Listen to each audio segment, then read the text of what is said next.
بسم الله حملت القلم وكتبت به رقما رقما بسم الله حملت القلم وكتبت به رقما رقما بسم الله رفعت العلم عليكم يوكدون صبار له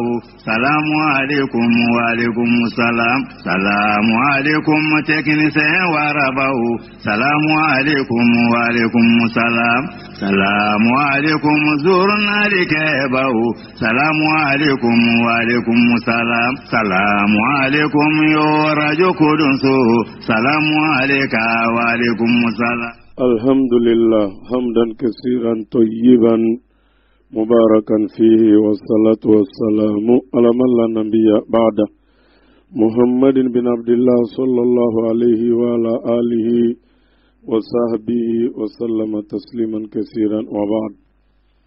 بل ما رجو كدون سوى فم لما باو نواتي كنا فني واتي كبا رجو كدون سوى فم في سرا أولوفه نجا ولا ويتكلم وربا جبريل كل بالي بلو كم قلما بابا لك مروسلا على بلو bulumba kono marjalo alfulani anga folibi ay nala sona bi kuna fonu desara fe manu matele buluma aminu nyenyini ko wala to dunkana insha Allah. Alaikum yokudun sobara lahu salamu alaikum wa alaikum salam salamu alaikum teknise warabahu salamu alaikum wa alaikum salam salamu alaikum zurna likebahu salamu alaikum wa alaikum salam salamu alaikum yorajo kudunsu salamu alayka wa alaikum salam be kudunsu tenyom be fu barakallahu anga foli babbe akajwa malikoka ebi ambe do mina we tratai kalo mina mbala ango mako arabi usani amba alela san kalo nanina hijira kalo kira boli maka kata madina sanji bakele sanji kimenani sanji binani ani sanji saba o kalo nanina tlita malika jete oyebi to kalo sa ambe novembre kalo kononana biotlita ani woroi ozema san 2021 anga bi kono fono kono anga jamana kono kola anga jamana marabolo nyemo docteur Sokal Kogala Maiga ay sazeri membe yirma jo kunu aya kurbon karike o kono fono udabna se ola halayama o ko vella jine kona kiri o ka president akumana Mamadi Dumia ako kolu yere se ku ka ko nyena bo ka soro CEDEAO te vis-à-vis kuna fono udasera ola halayama awa min yere Libi Khalifat Haftar o kalere tara aka candidat do ka be president nyini kuna fono udabna se ola halayama mafana ko fesa awa min yere irisi uka ministre affaires étrangères no Sergei Lavrov kuna foni do ka fola akanga na malila ateme malira ministre affaires étrangères ka sirafe kuna fonu damna se oma irisi la ku ye minado isai no ye satellite kurado korolendo be yo détruit o kuma chayara irisi ni Amerique ni yon chep ko sebe kuna fonu damna se oma sini fana président ko ye l'Amérique président uyenyon soro nagajo sirala sino ka président ko kolu fana e kangare da l'américain ya terroriser ko la halayala kuna fono udavna se o la halayoma o ko fesa o kata se so de jamana ale kungan koma o ka fara kuna furi chama waruka nunu de bina ke bi kuna fono yere bakurbayala soni unanyanyini ku wala to dunkana insha Allah. Shukran ya Rabbi shukran. ambade oni yesu soldone dugu jela o e klebo baliaye sisogo abatu sauda banabato ni banabato soma oni ya obala jele jigi sigile ka sababu ke jirike se fima mi sabatira kira ka kuma kauna nabise ka dunia tike banabala jele furake fonakira saya banaye ode abatu sauda e ukele ko fe ku choko farajela ani farafina jamana ba obala jele la inafo France Amerique Gabon Congo Senegal Côte d'Ivoire Angola Togo Gambie Fokatase anga faba koma Bamako unanu ka daga bana butigi belebeleba dayɛlɛ an fɛ ka illegal segu hotel kaso kɛrɛfɛ cɔyi aw maa minnu de be yen ko aw jaabi to ka tigɛ aw yɛrɛ ma walima i ni kun dɛsɛlen no ka lafiya dusukundimi bana bɛ maa minnu na fɔɔ ka taa se furudimi jabɛti koko mara sayi fɔɔ ka taa se tension bana ma kɔnɔdimi jugu bɛ buna adamaden minnu na fasadimi nin bɛɛ lajɛlen kɔfɛ aw minnu de be yen ko aw sunabaatɔ be to ka sogojuguw kɛ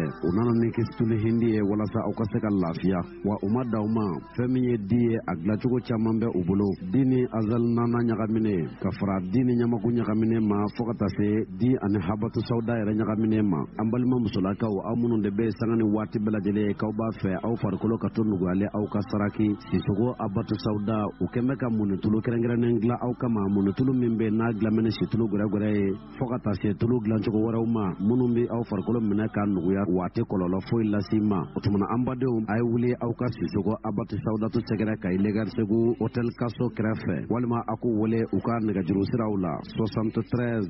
52 85 46 n'i ma se k'o lasɔrɔ i be se k'u kɔngɔ 99 22 57 89 sisogo abatu sauda i kɛra buna adamadenw jigi ye i bisimila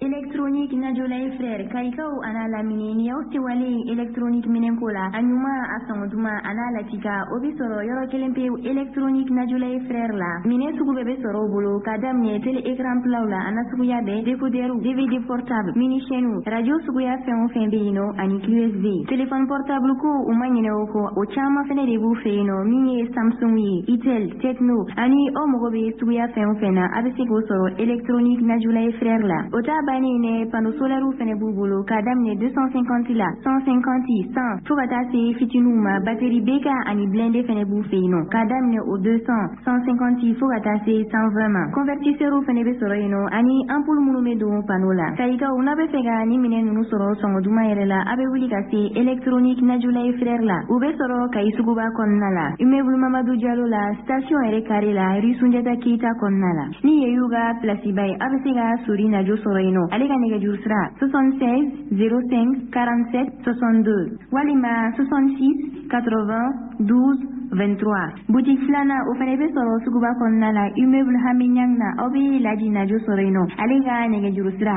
76 01 16 44 walima 66 01 16 44 électronique Najolay frère iya lafia électronique minu soro jugu nyumala ambe Najolay frère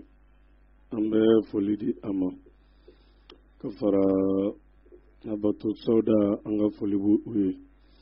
karti jasbara kana kambe folidi malila tuzuru ambe Abdurrahman Bari amba fo alebi kai benguna na Mamadou ni maga ambe folida male commerçant kai suba kona ambe folidi gondo jevita am sokoro alebi kai fule mata kamara amba fo karti jasbara kana kabe kai Ousmane Kanouté ambe folidi ama alebe Bamako amba fo karti jasfara keneka Bamako Kabala ambe folidi Saka Ndaw alebe Nyono amba fo karti jasfara keneka Salsa amba fo Kiba Afrika Madala Jabe ambe folidi ma Kiba karti jasfara keneka Mamadou Ba ambe folida ma aleka duwe gavinane Musa Kone ambe folida ma alebi Selinge Dulce Karamodo ambe folidi Yakuba Seydou Kamara lebe Bamako Ibtram de ambe folidi ama Burema Traoré amba fo alebe Kerongo raison de moti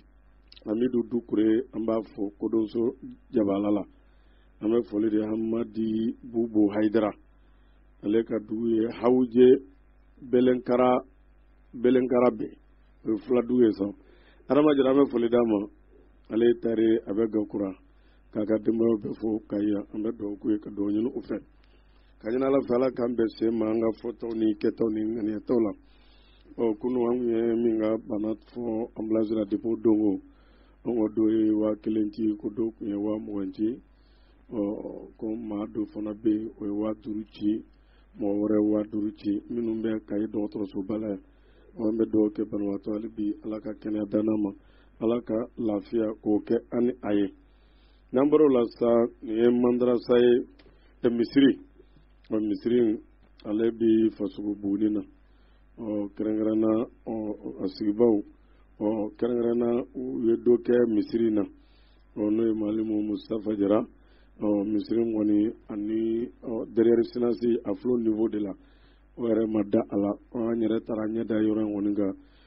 dimanche tɛmɛnen o hukumu kɔni kɔnɔ o mɔgɔw bɛ ka misiri baara tɔ laban ka d'a kan u bɛ gɔ de kɔrɔ gɔ in yɛrɛ tɔli t'a la samiyɛ fɛ yɛrɛ sali bɛɛ tɛna se ka kɛ a ɲɛ ma tellement que o gɔ yɛrɛ ma se ka dilan ka ɲɛ kosɛbɛ o hukumu kɔnɔ misiri kɔni baaraw o ye defu kɔni kɛ a la kɛrɛnkɛrɛnna misiri baara tɔ ye minnu ye nɛgɛw ni simanw defi min kɔni b'a tɔ la a n'a baara 1,600,000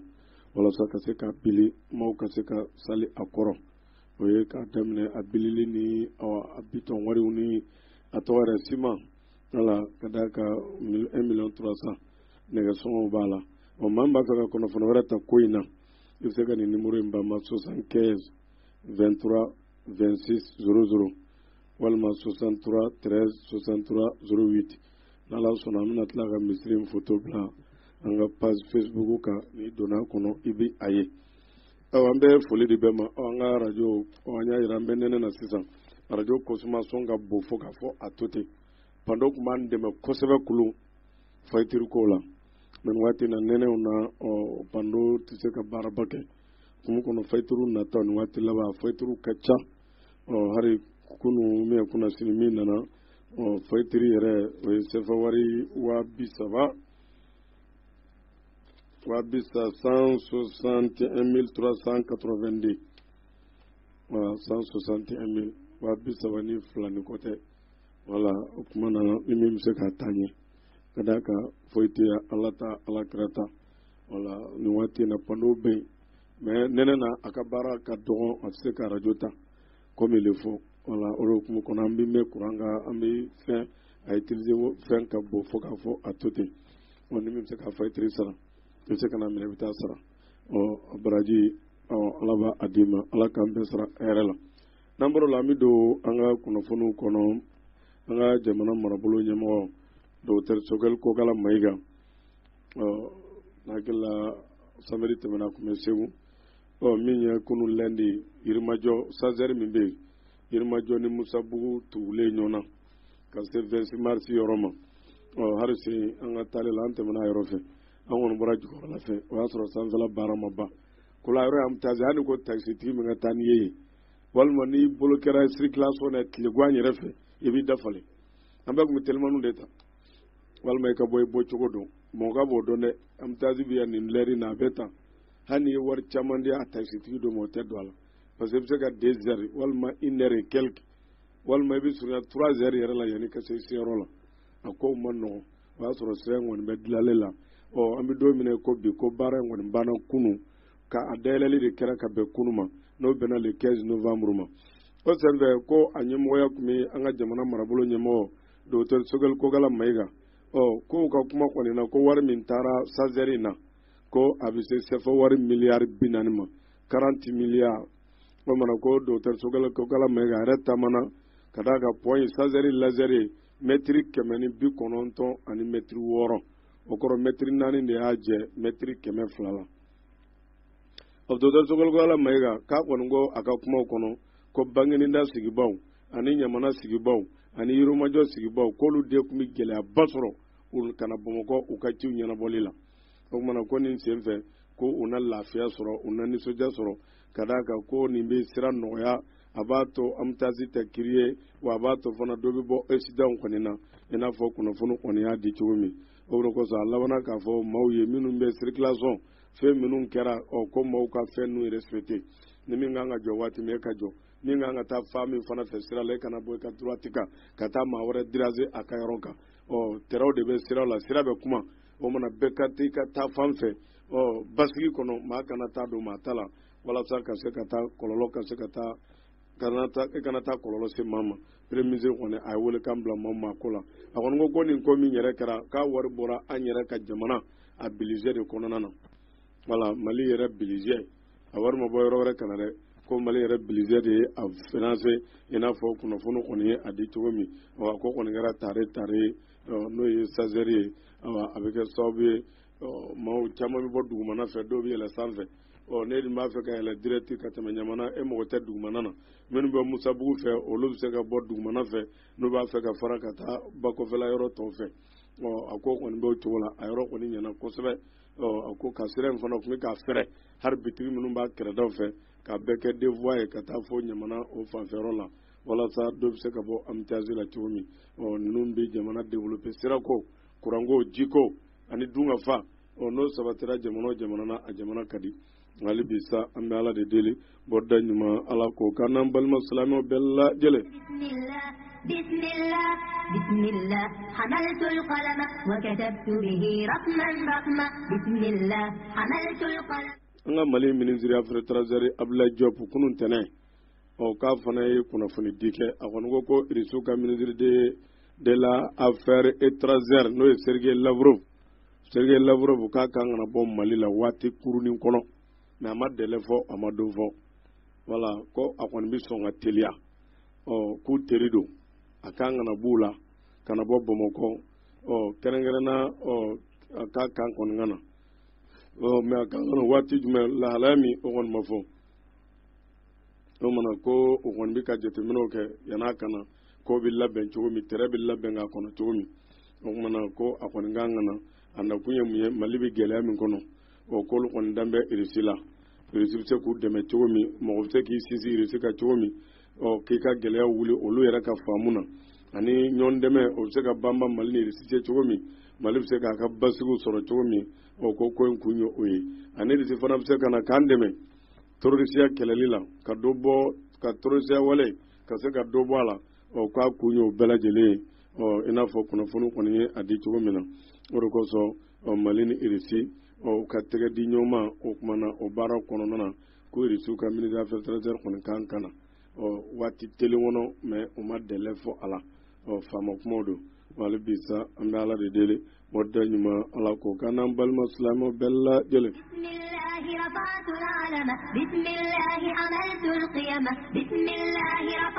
Mali kɔnɔ bolofara min ɲɛsin bɛ dɔrɔgu ko kɛlɛli ma u ye kunnafoni di kɛ ko Bamakɔ avion soba n'o ye senu ye ani ka se Yirimajɔ k'u ye tɛgɛda kɛ dɔrɔgu dɔw kan u ye kilo 30 minɛ yɔrɔ dɔ la cocaïne na ko ni k'i bɔ wari valeur jate ko bɛ sɔn ka caya CFA wari miliyari 1 ye k'u labanna ka kilo 400 u y'o fana sɔrɔ u b'a fɔ ma ko alkandibul hindi k'o fana wari ni k'i bɔ jate o bɛ se CFA wari miliyɔn 160 ma min ye lakana mɔgɔw ka fɔ la ko tellement que u bɛ k'u ka baara jateminɛ u bɛ kɔlɔsiliw kɛ u ni gendarmew ka bolo di ɲɔgɔn ma surtout avion sow kɔnɔna na k'u sera ka kamalen don ko nationalité 2 de b'a bolo Guinée nationalité b'a bolo Mali ta b'a bolo ko kamalen yɛrɛ si tɛ tɛmɛ sanji 40 kan ko de tun bɛ ko valise dɔ b'a bolo n'o ye mɛlɛti ye wari bɛ to ka kɛ minnu kɔnɔ a ko ɲɛsilen don k'i kunda Faransi kan a tun b'a fɛ ka dɛn ka tɛmɛ ka se ka mɔgɔw dévier ko lakana mɔgɔw sɔmina o ye tɛgɛda k'a la k'a fiyɛ ka taa sɔrɔ dɔrɔgu caman b'a a ka fɛn kɔni o kɔnɔna na i n'a fɔ kunnafoni y'a di cogo min wari dɔrɔgu feerela kɔni ani maa bɛ taa maaw fɛ o bɛɛ kelen kɛra ka ne maa hakili tiɲɛ kulu a bɛ sugana k'a yɛrɛ la a bɛ taa maa ɲumanw fa o bɛ sira da maaw ɲɛ kɛlɛ bɛ yɔrɔ yɔrɔ dɔrɔgu ka ca wala dɔrɔgu ye ɲɛ sɔrɔ yɔrɔ yɔrɔ a jamana tɛ taa ɲɛ dɔrɔgu ni dulɔ a ye ɲɛ sɔrɔ yɔrɔ yɔrɔ a jamanaw tɛ taa ɲɛ fo dɔrɔgu kan ka kɛlɛ jugu dan na an ka mɔgɔ sangara ɲuman na faamaw bɛ fɛn fɛn na sira dilala fɛnw dilala n'u ma maaw de dilan mɔgɔ kelenw de b'o fɛn bɛɛ ci ka bɔ yen wala fo maaw de ka dilan fɔlɔ gɛrɛnw ka ca sisan zeni gɛrɛnw ka ca mais a caman bɛ dɔɔni min koyi a tila caman bɛ dɔɔni min i fara tura bɛ muru k'i la u t'u yɛrɛ ma koyi o mana n'u yera u kan ka minɛ ka min k'o la jama ɲɛna e kɛlen bɛna maa caman bɔnna a nin na i bɛna maa caman bolofɛn tiɲɛ i kɛlen bɛna basigibaliya don jamana na o mana olu maaw man ka minɛ ko denni na u kan ka minɛ de k'u kɛ ka mɔgɔ tɔw ladini a ye o de bɛ jamana basigi o mana a ko ɲini ka taa ka dankɛ jamana in yɛrɛ kɔni kɔnɔ yan ka taa ka zenu y'o filɛ mɔdu de ye u y'o filɛ sanga de ye mɔgɔ dun ka zenesiya la n'a tiɲɛna o ye maaya tɔ bɛɛ tiɲɛnen hali bi sa an bɛ ala de deli bɔda ɲuman ala ko k'an n'an balima silamɛw bɛɛ lajɛlen o kɔfɛ Lajinɛ président n'o ye colonel Mamadi Doumbouya k'ale kɔni kumana u ka jamana yɛrɛ télévision so ye a bɔ k'a ko Lajinɛ Conakry yɛrɛ bɛ se k'a ka kow ɲɛnabɔ ka sɔrɔ mago tɛ CEDEAO la a y'a jɛlen fɔ k'olu yɛrɛ dama bɛ se k'u ka kow ɲɛnabɔ n'u yɛrɛ ye ka sɔrɔ u mago tɛ CEDEAO la voilà k'u mago tɛ CEDEAO la voilà i n'a fɔ Bamako bɛ k'a kɛ cogo min voilà ka d'a kan Mali fana mago t'a la nin waati la k'an yɛrɛ bɛ k'an ka kow ɲɛnabɔ ko Lajinɛ fana mago bɛ se k'a ka kow ɲɛnabɔ ka sɔrɔ u mago ma kɛ CEDEAO la ko nin ye Mamadu Doumbouya o yɛrɛ ka jamana télévision so u taara ka kuma n'a ye kosɛbɛ a yɛrɛ fɛlɛ minnu baara taabolo ni fɛnw a kuma n'o lahalaya de la a ko Guinéenw yɛrɛ ko intellectuels don u yɛrɛ maa hakilimaw don ko o bɛ wasa kɛ u yɛrɛ ka se k'u ka kow ɲɛnabɔ n'u yɛrɛ ye olu kɔni ko k'olu ka jamana kɔlɔlɔ ɲɛsin t'u ka jamana ma ka d'a kan o kumana k'u mago bɛ min na dɔrɔn u ka se ka ɲɔgɔn minɛ a yɛrɛ ka se k'a ka kow minɛ a yɛrɛ ye ko Lajinɛ mago b'o o de la o de kosɔn ko Mamadu Doumbouya k'u ye ɲininkali tɛngɔ a la ko ECOWAS maaw k'u bɛna ciden kɛrɛnkɛrɛnlen ci ka taa Lajinɛ kɛrɛnkɛrɛnna k'u bɛna kalo 6 d'o ma o ka se ka na baaraw jateminɛ ko gouvernement union ka sigi kalafiliw ka se ka kɛ o kumana Mamadu Doumbouya ko ne y'a sɔrɔ kɔlɔlɔ de bɛ Lajinɛ ko ni kɔlɔlɔ bɛ yen u bɛ se ka CEDEAO bɛ se ka mais k'o t'olu bolo yen a bɛna mun na yen kɔlɔlɔ tɛ yen ko ni nin nana nin de bɛna kɔlɔlɔ bila a fɛ yen i n'a fɔ CEDEAO lasigiden min tun b'an fɛ yan ni Mali ye sira yira a la ale tun b'a fɛ ka na ni kɔlɔlɔ de ye olu yɛrɛ de ye problème ye olu yɛrɛ de ye virus ye olu yɛrɛ de ye virus ye dɛ ko Mali yɛrɛ y'a kɛ cogo min k'olu yɛrɛ bɛ se k'u ta ɲɛna ko Guinéenw ye intellectuels de ko yɛrɛ ko kɔlɔlɔ t'u fɛ yan walasa k'a fɔ i bɛna maa bila ka délai d'o ma ko kalafiliw ka kow ɲɛna vote ka kow ɲɛna kalo 6 k'olu mago ma se a ma olu Guinéenw yɛrɛ k'u bɛ se k'u ka kow ɲɛnabɔ n'u yɛrɛ ye Mamadu Doumbouya a yɛrɛ kɔni ko min ye fanga tɛmɛ fanga ko délai Lajinɛ ye o kumana k'olu yɛrɛ de bɛ sigi k'a ko désigner voilà o kumana ko n'a a kɛra a ko kan ka kɛ cogo min a bɛ fɔ ten sinon délai yɛrɛ ma fɔ olu ta la fɔlɔ i y'a mɛn kalo 6 san 5 fɛnw délai ma fɔ Lajinɛ ta la fɔlɔ Mamadu Doumbouya a kɔni ko fɛn min yɛrɛ ye u ka yetaw caman a kɔni kuman'o kan ani ka taa se fɛn min yɛrɛ ye a jɛɲɔgɔnw u bɛɛ ka far'u kan u ka se ka baara kɛ voilà ko cɛsiri min bɛ yen n'o ye sɔrɔdasi tɔ ye bɛɛ lajɛlen kana bɔ o loi kɔnɔ u bɛɛ k'u ɲɛsin baara bɛ se ka kɛ cogo min u bɛɛ ka kɛ kelen ye Mamadu Doumbouya a kɔni y'o de fɔ Mamadu Doumbouya ko kosa in na ko a ye démentili kɛ k'a fɔ ko a ye officiers caman ani sɔrɔdasiw caman kɛrɛnkɛrɛnna ko k'u seniya ka bɔ u ka place la a ko k'u ma bɔ yen ten dɛ k'ale ye o organiser ka ɲɛ de u bɛ se ka baaraw kɛ cogo min u bɛ se ka taa u ka baaraw di ka ɲɛ cogo min an'u bɔra yen pewu kulu a na kɛ ale bolo u ka taa lahalaya wɛrɛ la ani baaraw ka falen a na kɛ ale ka yeta y'o ye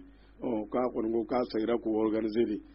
k'ale ka baara ninnu kɛra o de hukumu kɔnɔ i n'a fɔ a ka kumaw caman kɔni na hali bi sa an bɛ Ala de deli o da ɲuman Ala k'o k'an n'an balima silamɛw bɛɛ lajɛlen شيطاني يا قلمي يا طوع بناني فاحذر من شيطاني يا قلمي يا طوع بناني لا تكتب غير الإحسان min ye Khalifa Haftar Libi ko a taara n'a ka candidature a b'a fɛ ka kɛ président ye a bɛ président ɲini kalafili nataw la minnu kan ka kɛ Libi ale jamana kɔnɔna na k'a bɛ kɛ le 24 décembre o tɛ kalo kura ya o tile 24 o de y'a sɔrɔ Karafi fana denkɛ taara na a ye o kɛlen k'u ka sɔrɔdasi kiiribulon dɔ bɛ yen Libi k'olu ko kiiribulon candidature bɛ déposer yɔrɔ min o ɲɛmɔgɔw k'u kana ninnu ka candidat minɛ n'o ye Haftari ani Libi Muammar Kadhafi denkɛ Saiful Islami k'olu fila man ka ye a la ko ka d'a kan kirimu b'olu kɔni nɔfɛ Khalifa Haftar dun taara n'a ta ye ko télévision locale dɔw y'a bɔ ani réseau kan a yɛrɛ kɔni ko k'ale tɛ fanga ɲini ko ye k'ale nana de walasa a ka jamana a bɛ se ka taa taabolo ɲuman kan cogo min a bɛ se ka bonya ni développement sɔrɔ cogo min k'ale faralen b'a ka peuple kan ka se ka u yɛrɛ ka jamana taabolo n'u ka sinsinbere u bɛ se ka sabati cogo min n'o de ye Libi kelenya ye ani Libi ka indépendant k'o de kosɔn ale donko kalafili la o dɔrɔn de don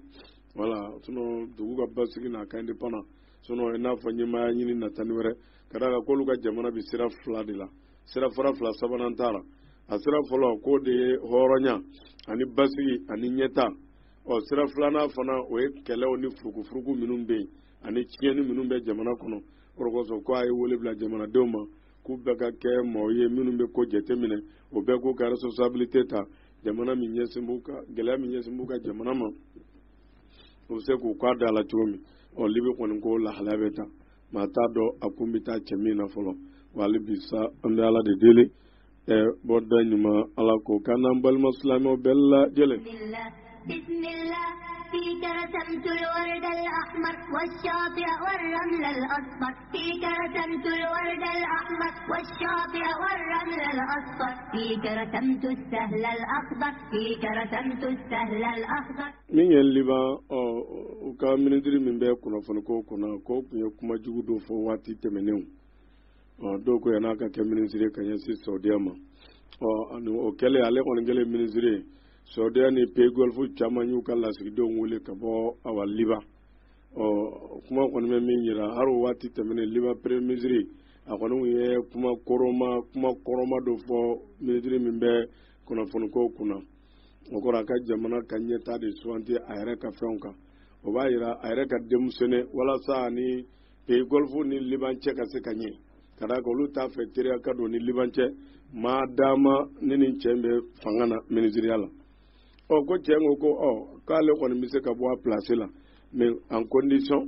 ko fɔ n'a sɔrɔ minnu ye a ka kuma bɛ min yira minnu y'u ka lasigidenw wele minnu kun banna ka Liban dɛmɛ n'ale bɔra a place la olu bɛna segin ka Liban dɛmɛ a dɛmɛ cogo la ko ale ka denmisɛnnin kana kɛ n bɔra ye ka sɔrɔ mɔgɔ ma ɲɛ tugun n'a b'a fɛ n'o sɔrɔ b'a fɛ n'ale de bɔli kɛra n'u bɛ seriyaw tugun o kuma na ale labɛnnen don ka bɔ mais ale ka bɔli kana kɛ ale bɔra ye halisa teriyaw ma dilan o kɔni o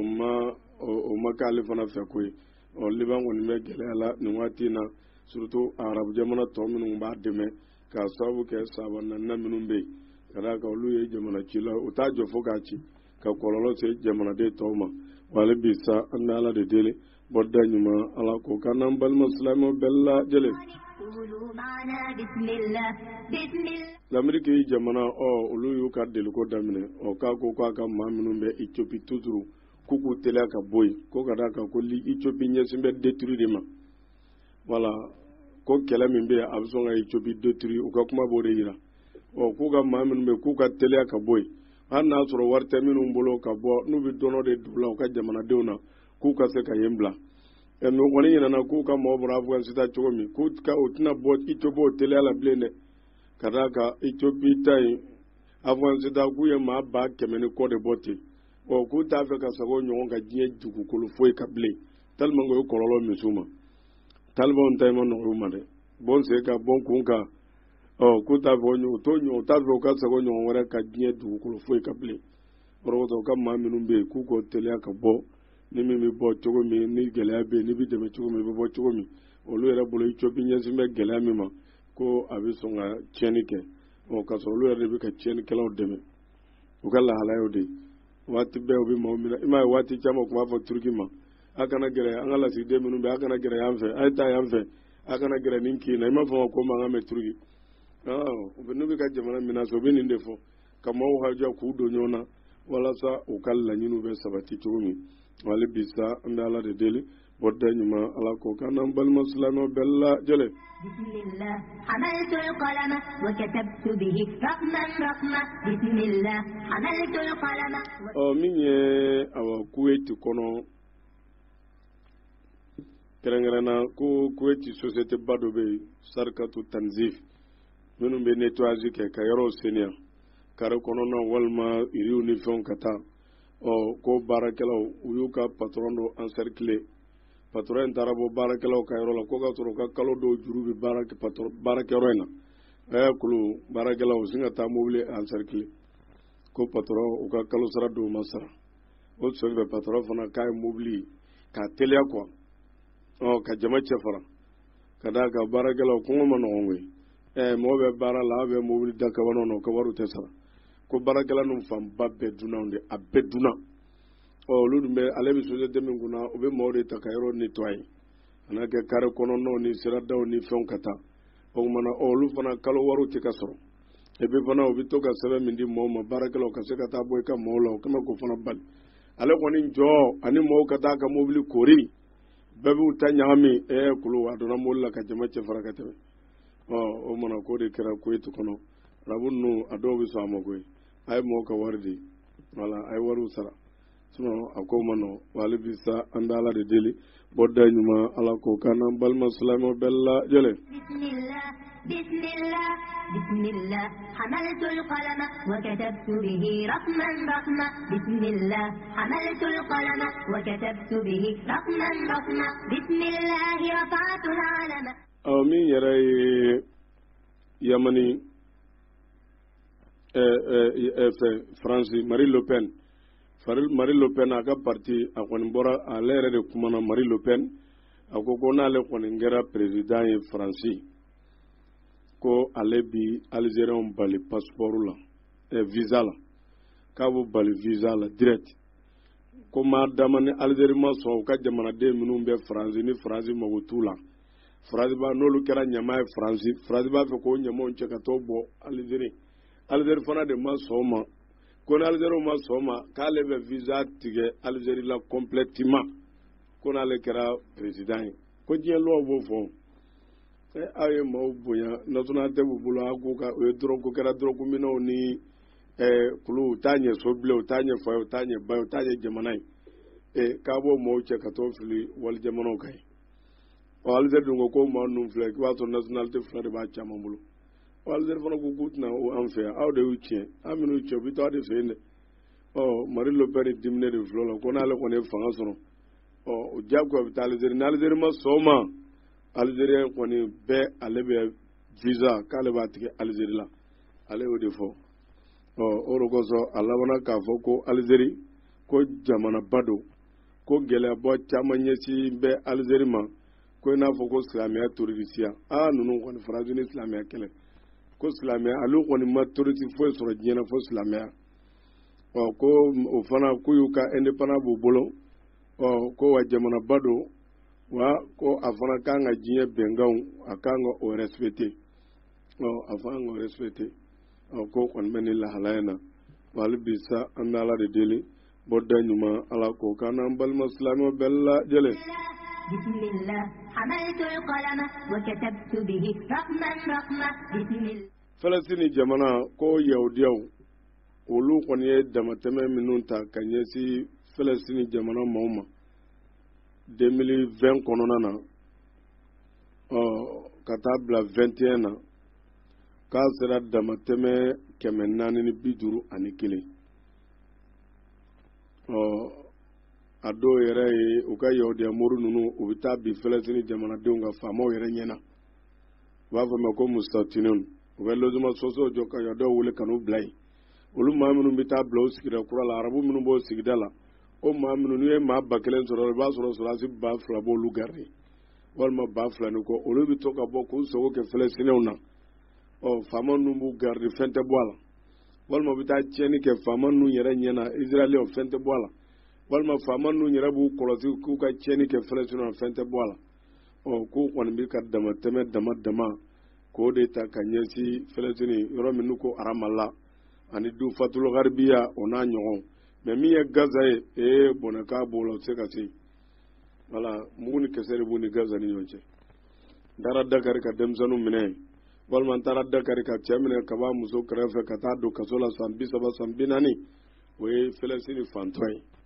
mais Gazakaw de ma sɔn ma saya ka fisa malo ye olu bolo ye mugu ni kisɛ tête à tête a kɔni sanfɛla se b'a ye n'a y'a diya a y'an bɛɛ fa ye mais k'a bɛ taama ka don dugu ma an fana seni min b'a ɲɛ an b'a yira la o de b'u ni Gaza cɛ o de kosɔn n'u bɛ Gaza fara bɛɛ dɔrɔn u b'a kɛ ni avion sanfɛ mais ka taama dugu ma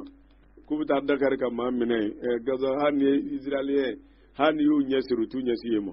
hali u ɲɛ sirilen ka d'a kan u b'a dɔn ko Hamasi cɛdenw ye maa minnu ye olu ma sɔn o jɔnmaya sugu de ma ko kɔni bɛ ni lahalaya na wali bi sa an bɛ Ala de deli bɔda ɲuman Ala k'o k'an n'an balima silamɛw bɛɛ lajɛlen. لا تكتب غير الإحسان واصبح في حب الأوطان قولوا معنا بسم الله بسم الله بسم الله حملت ko Taliban k'u ye munuma munuma do u y'o kari ko siya ɲɛmaaba do tun bɛ yen olu tun ye munuma do dilanla o la 1995 cɛ yɛrɛ siya ɲɛmaaba in sara 95 de talibanw kɛlen ka fanga ta u y'a faga talibanw ka fanga tiɲɛnen amerikɛnw nalen siya tɔ minnu bɛ yen u ye munuma dilan u ka cɛkɔrɔba ye k'a dilan k'a kɛ munuma ye talibanw nalen u y'a kari ka bɔ yen ka d'a kan olu bolo o tɛ bɛn olu fana tɛ bɛn ka d'a kan n'i ye jateminɛ kɛ kuranɛ yɛrɛ kɔnɔ n'u ka maaw ko n'u ye sanji 1000 sanji 50 k'a jaabi k'a ka maaw wele k'a ma maa 100 sɔrɔ tellement que munuma ko in de kun donna u kun na hali ni cɛkɔrɔba min n'o tun bɛ faatu o b'a den wele ni cɛkɔrɔba ye n'o yira a la kana sɔn ka tuguni wɛrɛ ko bi ma bila yan a ka taabolo kana sɔn ka tugu a ko ne satɔ filɛ n'o fana bɛ sa o fana b'a ka den wele tellement que nin bato in kun donu munuma bato in la tazaruna wadda wala suwa'a wa yaqusa wa yauqa wa nasra wala ka d'a kan n'u suratu nuhu la tɔgɔ minnu filɛ yen ka sɔrɔ mɔgɔ ɲuman tɔgɔ don mu yɛlɛmana ka kɛ boli tɔgɔ ye ka d'a kan n'u ka tile waati n'u cira minnu ma olu tun b'u bato ka sɔrɔ ka ko olu ɲɛ mɔgɔ ɲumanw de don u ka maaw fatulen u kɔfɛlaw de nana ko an ka ninnu foto bila an kɔrɔ n'an tora ka miiri u la a ka maaw o kumana ko an bɛ miiri ala la an bɛ ala bato olu y'a kɛ ten kɔfɛmaaw de nana olu yɛrɛ bolo k'u ka mɔkɛw ka ala yɛrɛ de tun ye ninnu ye o de kosɔn a fɛn sugu ninnu a kɔlɔlɔ ka bon talibaw ye ko siya minnu tun bɛ yen sabananaw k'u tun ye munuma dɔ jɔ kɛrɛnkɛrɛnna afuwansida kɛrɛnkɛrɛnna k'u y'a kari ka bɔ yen talibaw y'a kari ka bɔ yen wala k'u bɛ misili min ci fɛnw na avion na dɛ walima u bɛ to ka minnu ci ka ɲɛsin kɛlɛkɛyɔrɔbaw ma k'u y'o fɛ o mugu dɔ de ɲɛsin monima ma kulu ko ka ɲɔɲɔ n'a ye i n'a fɔ kunnafoni y'a di cogo min ko kɔni bɛ nin lahalaya na wali bi sa an bɛ ala de deli o da ɲuman ala ko k'an n'an balima silamɛw bɛɛ lajɛlen.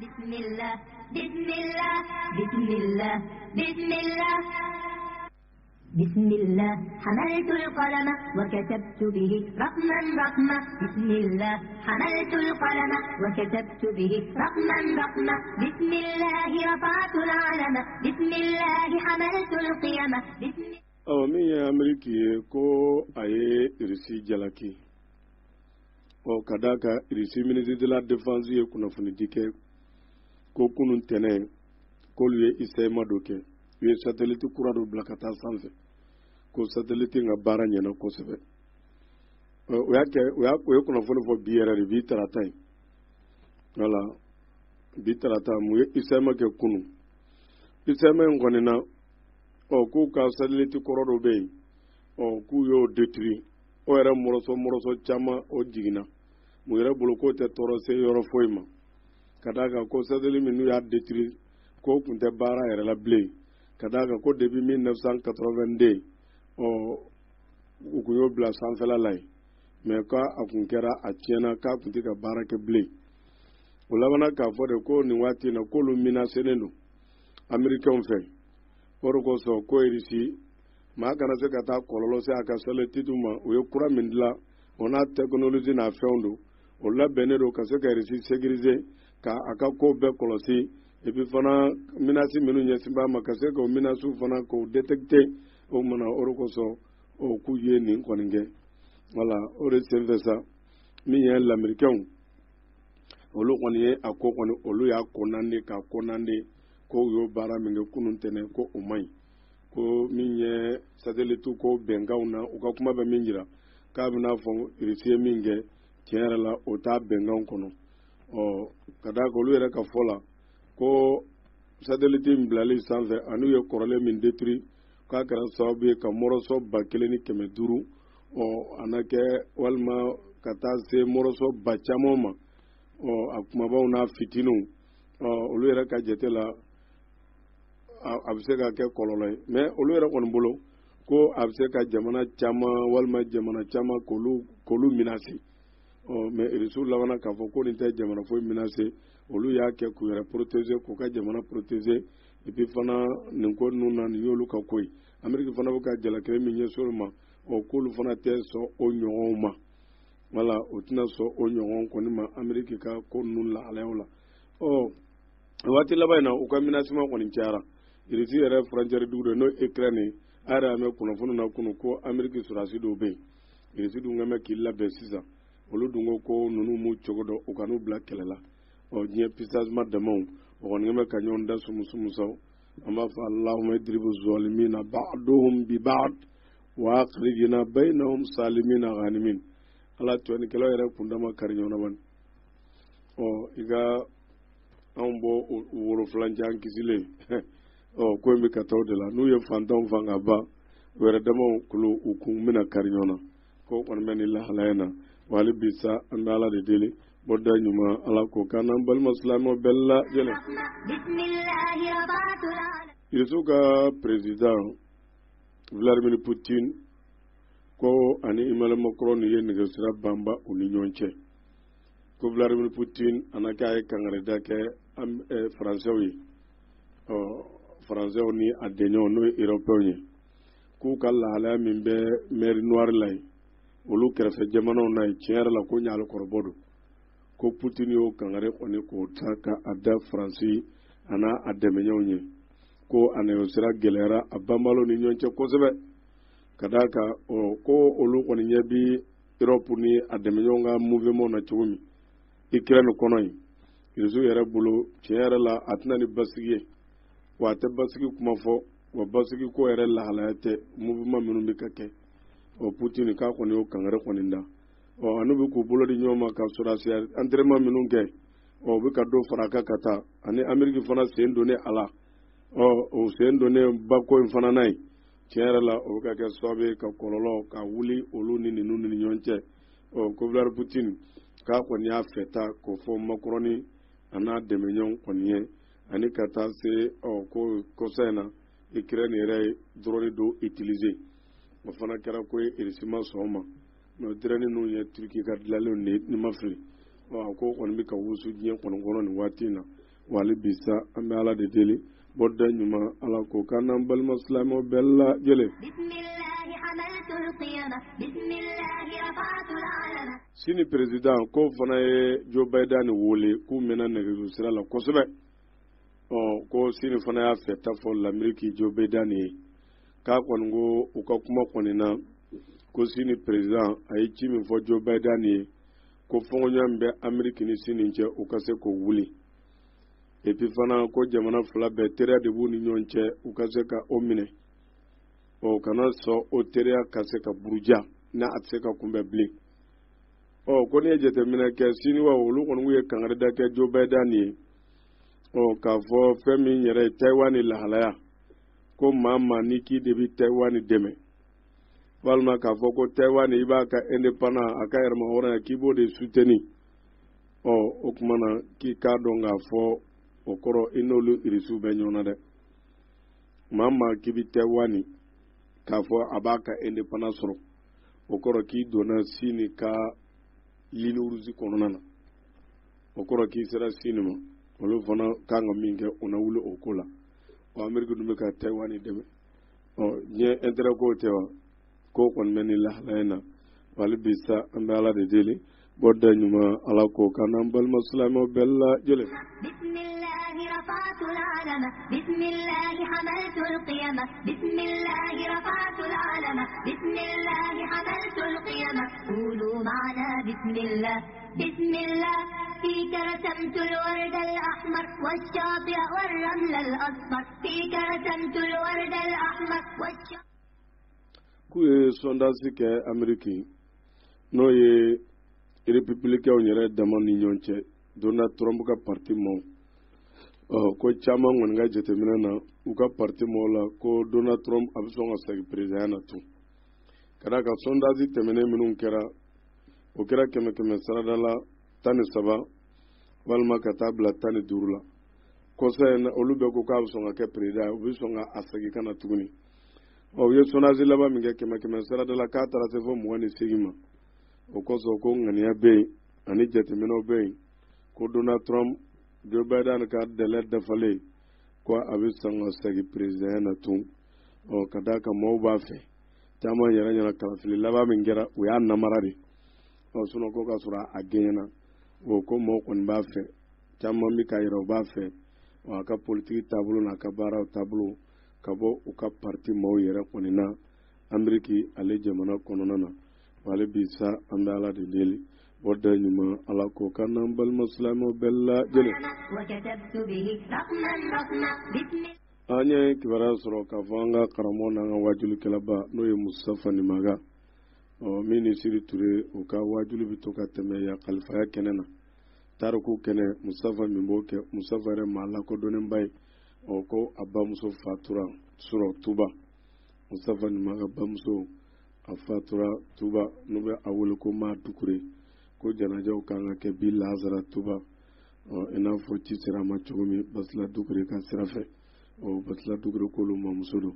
Musafa y'an karamɔgɔ ye a ka wajulu lase korozo in na kosɛbɛ wa karamɔgɔ lakodɔnnenba don wa azazi b'a bolo Bamako ka se ka taa Makan jamanaw na hiji n'a nasɔrɔ la kodonso n'a cɛɲa ɲɛmaayaso n'a baarakɛlaw o bɛ ka dugawu kɛ an ka karamɔgɔ Musafa Nimaga ko Ala ka hinɛ musokɔrɔba la Ala ka yafa ma Ala ka kaburu nɔrɔ Ala ka ɲɛgɛn ɲɛ k'an ta don ma kɔnɔ musokɔrɔba in kɔni a bɔnbɛ maa fɛ a ye si sɔrɔ kosɛbɛ an ye foto n'u ye cogo min a ye si sɔrɔ a ye si jan sɔrɔ an bɛ Ala deli Ala ka hinɛ Ala ka yafa ma kolo Ala ka ɲɛgɛn ɲɛ k'an ta don ma kɔnɔ o kɔfɛ sangaw surtout an ka cɛkɔrɔba Bakari Darame ko ka foli se Alikawusara Koyita ma k'u ye furazi 2 bɛɛ se san ani kana se Blan ani ka se yɔrɔ caman ko k'u fo u ka wulikajɔ la ko k'u fo ka segin k'u fo u ka jija n'u ka cɛsiri la ka Koyita yɛrɛ k'a fo kɛrɛnkɛrɛnnenya k'u bɛ ka baaraba kɛ silamɛya kɔnɔ silamɛya dɛmɛni na a ɲɛ taa sira fɛ a n'u dɛmɛɲɔgɔn bɛɛ an bɛ Ala deli a n'u ye ko ka foli se kodonso maaw fana ma minnu bɛ dɛmɛ kɛ dɛmɛ minnu bɛ lase banabaatɔ ko ni a nasaraw ni misiriko ko ka foli lase u ma a bɛɛ yelen don Ala ɲɛ b'a bɛɛ la nin de kun don ani nin folikɛw ka di bɛɛ ma an bɛ bɛɛ fo ka tilomajɔ la hakɛtɔ bɛ nin kan salli Ala ma balimakɛ salamu alaikum safunɛ kura min bɔra ko safunɛ 5 a fɔra ko fura caman b'a la i bɛ se ka kibaruya dɔ d'a ma la balimamuso ne yɛrɛ mago bɛ safunɛ na dɛ e tɛ ne farikolo la an tɛ s'a dɔnbagaw ma k'u ɲininka safunɛ bɛ min furakɛ balimakɛ yan balimamuso a y'a fɔ cogo min na aw sera aw seyɔrɔ la safunɛ 5 ale ye safunɛ min bɛ yen n'a n'a kɔrɔ u bɛ ɲɔgɔn na n'i ko safunɛ 5 maa caman b'i ɲininka k'a fɔ ko safunɛ 5 a olivulama o bɛɛ o tɛ dɔwɛrɛ o ye zeyituni ye n'i y'ale ko fɔ dɔrɔn fɛn min ye farikololabana a b'i kisi o bɛɛ lajɛlen ma safunɛ 5 fɛn min y'a nɛrɛmugulama ye aw minnu bɛ yen k'a fɔ waati bɛɛ lajɛlen na k'a ka baara o ye farikololabaara ye i b'a fɔ baara kologirinw e ka safunɛ 5 e k'a nɛrɛmugulama k'o sɔrɔ k'i farikolo ko n'o ye i bɛna lafiya i bɛn'o sɔrɔ i farikolo la fɛn min ye safunɛ 5 ye a kɔngɔn o fɛnɛ bɛɛ aw minnu bɛ yen waati bɛɛ lajɛlen na k'a fɔ aw bɛ lafiya aw b'o ɲini aw farikolo la n'i sɛgɛnnen don e ka safunɛ 5 e k'a kɔngɔnnama in k'o sɔrɔ k'i ko n'o ye lafiya i b'o sɔrɔ i farikolo la waati bɛɛ lajɛlen na aw minnu fɛnɛ bɛ yen k'a fɔ waati bɛɛ lajɛlen na k'aw ta yɔrɔw ka ca ayiwa aw don yɔrɔw ka ca ayiwa n'o ye dugu gorobinɛw ye ka taa fara dugu a magobatigiw kan aw bɛ safunɛ 5 aw b'a jɛmanama ɲini bari sabula ale jɛmanama in n'i y'i kunnale i ni kasa duman i n'o bɛ to ɲɔgɔn na ayiwa safunɛ 5 nin bɛɛ lajɛlen tɛmɛnen o ye sa safunɛ 5 Faransi dɔgɔtɔrɔw olu y'a jira ko k'i to safunɛ 5 kan farikololabana e bɛ kisi o ma wa e farikolo i n'a bɛ kɔrɔ ni ɲɔgɔn ye Kayi a n'a kɛrɛfɛ sigibaw aw minnu mago bɛ safunɛ 5 la a bɛ se ka sɔrɔ maa min bolo teliya la k'a sɔrɔ aw ma gɛlɛya sɔrɔ o ye Zakariya Jalo ye a ka nɛgɛjuru sira ye 79 40 28 36 ni hami bɛ denmansaw la bi o ye kalan ani jogo ɲuman sɔrɔyɔrɔ ye ka di denw ma mun kosɔn lamɔ o ka time o kosɔn école franco arabe darul iman olu nana Kayi ani a lamini bɛɛ lajɛlen kɛrɛnkɛrɛnnenya la Kayi bɛnkundakaw o haminakoba min tun bɛ aw la ni ka se ka aw dɛmɛ o doni ɲini na ni ka t'o bila kɔ Kayikaw bɛnkunda ani a tɛnkun sigidakaw école franco arabe darul iman na ɲɛmaso ko u bɛ aw bɛɛ la nisɔndiya